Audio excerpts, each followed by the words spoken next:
ตัวต่อแล้วน่ะ ตัดเดียวนี่สิปล่อยเหรอ โอ้ท่านจะมูใช่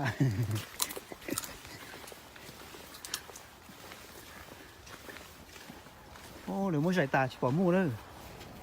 ตาเขาตา มันด่าซะตัวใส่มู ที่ตาเขาเนี่ยนะ โอ้ไทยมูเลย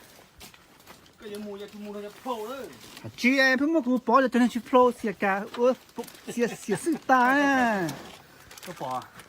มูเราจะโผล่เลยไม่ใช่เนาะถ้าแม่งเราอยู่ตรงเรา กี่ตัวเมาแล้วพ่อมา เราถูกไปถ้าฉลาดเนาะตาแสดงฮะ โอ้ชิโนชิ น้อง ตา ไปฉลาดฮะ